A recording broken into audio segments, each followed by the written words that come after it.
Hello friends, आज गुजराती रसोई channel पर हूँ तमारा माटे हजू एक वधारे सीजनल रेसिपी लईने आवी छूं। લીલી તુવેરના દાણાના ઠોઠા કેવી રીતે બનાવવાના એ બતાવી રહીશું મિત્રો। આ રેસીપી કુકરમાં ક્વિક અને ટેસ્ટી બની જશે, એટલે તમારી પાસે ઓછો સમય હોય તો પણ તમે ફટાફટ આ રેસીપીનો આનંદ લઈ શકશો। તો ચાલો મિત્રો, વધારે વાર ન કરતા આ રેસીપી કરવા મારા જોડે મારા કિચનમાં। મિત્રો, આપણે આ વાનગી કુકરમાં બનાવવાની છે। સૌપ્રથમ કુકર ગરમ કરવા માટે મૂકવાનું છે। ત્યારબાદ આપણે એમાં તેલ નાખીશું। તમારા અંદાજ પ્રમાણે તમે આમાં તેલ નાખી શકો છો।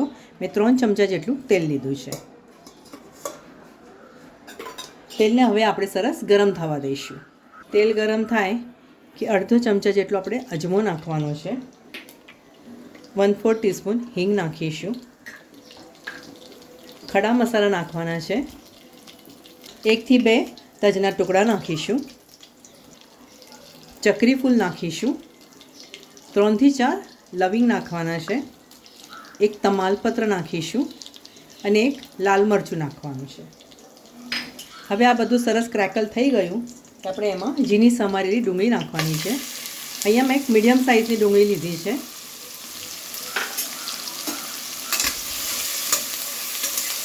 આ ડુંગળીને તમારે થોડી ટ્રાન્સપરન્ટ થવા દેવાની છે। આ ડુંગળીને તમારે વધારે ગોલ્ડન બ્રાઉન નથી કરવાની। આ રીતે ગુલાબી રંગની થાય કે તમારે એમાં લીલા કાંદા નાખવાના છે। આ રીતે કાંદામાં જે પાછળના સફેદ કાંદા હોય છે એ પણ, અને આ રીતે લીલા પાન હોય છે ને એ પણ નાખવાના છે। અહીંયા મેં અંદાજે 8 થી 10 ઝીણા સમારેલા આ રીતે લીલા કાંદા નાખ્યા છે, અને આ રીતે જે પાન હોય છે એ નાખવાના છે। પાન તમે થોડા નાખશો તો પણ ચાલશે। આ રીતે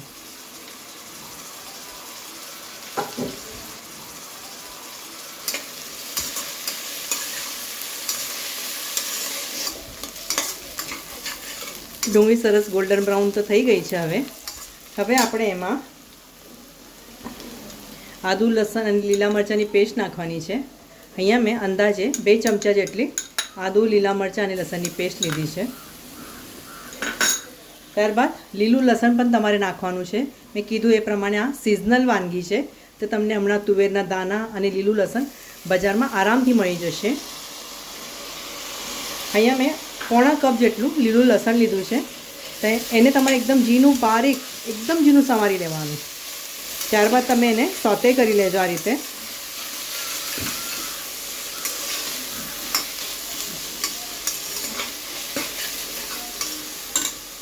ત્યારબાદ ટામેટાં લેવાના છે। મેં અહીંયા 2 મોટા ટામેટાં લીધા છે।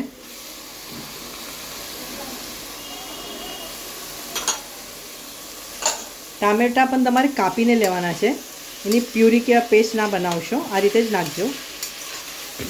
હવે ટામેટાં નાખો કે ત્યારબાદ તમે એમાં થોડું મીઠું નાખી દેજો, જેથી તમારા ટામેટાં જલ્દીથી સોફ્ટ થઈ જશે। હવે તમે જ્યારે શાક બનાવતા મીઠું નાખો ને, તો આ મીઠું નાખ્યું છે એ યાદ રાખીને ત્યારબાદ જ મીઠું ઉમેરજો। ટામેટાં તમારા સોફ્ટ થઈ ગયા છે। હવે આપણે ગેસ સ્લો કરવાનો છે। હવે આપણે એમાં મસાલા નાખીશું। 1/2 ટીસ્પૂન હળદર નાખીશું। 1 થી 1.5 ટીસ્પૂન ધાણા જીરું નાખીશું। 1.5 થી 2 ચમચા લાલ મરચું નાખવાનું છે। 1/4 ચમચો ગરમ મસાલો નાખીશું। મસાલા નાખ્યા બાદ ફરીથી તમારે એકવાર મિક્સ કરી લેવાનો। આ મસાલા સરસ સંતળાઈ જાય કે તમારે એમાં થોડા ઝીણા સમારેલા લીલા ધાણા નાખવાના છે। તમે જ્યારે પણ શાક બનાવો, તમારા મસાલા સરસ સંતળાઈ જાય ત્યારબાદ તમે એમાં ઝીણા સમારેલા લીલા ધાણા નાખી દેજો। ઉપરથી તો નાખવાના જ હોય છે, પણ મસાલામાં પણ તમે આ રીતે નાખજો, જેથી તમારું શાક ઘણું ટેસ્ટી બનશે। એકવાર જરૂરથી ટ્રાય કરજો, તમને જરૂરથી ગમશે। તમે ગુજરાતી રસોઈ ચેનલને જરૂરથી યાદ કરશો। હવે તમારે એમાં તુવેરના દાણા નાખવાના છે। મેં અહીંયા 500 ગ્રામ જેટલા તુવેરના દાણા લીધા છે।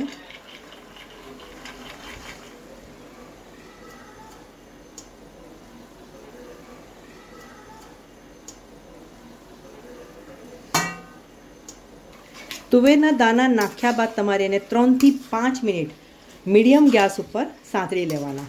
કુકર બંધ કરતાં પહેલાં સરસ એને સાંતળી લેવાના, ત્યારબાદ જ તમારે કુકર બંધ કરવાનું। મિત્રો આ શાક હમણાં જ કેટલું જોરદાર દેખાય છે, હે ને? હવે તમે એમાં થોડી ખાંડ નાખજો. ખાંડ નાખવાથી તુવેરના દાણાનો રંગ જળવાઈ રહેશે. હવે તમે પહેલાં મીઠું નાખ્યું હતું તો તમે અહીંયા ટેસ્ટ કરી લેજો, ત્યારબાદ જ મીઠું એડ કરજો.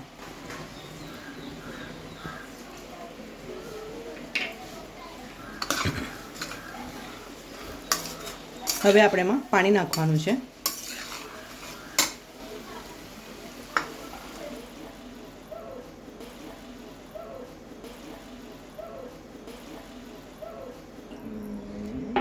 મિત્રો અહીંયા મેં 2 ગ્લાસ જેટલું પાણી નાખ્યું છે.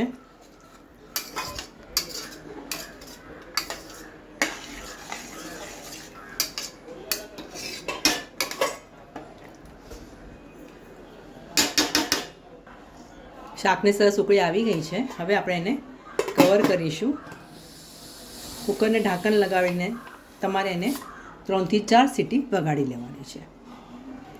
4 સીટી થઈ ગઈ છે કુકરને. કુકર પણ તમારું ઠંડુ થઈ ગયું છે. હવે આપણે કુકર ખોલીશું.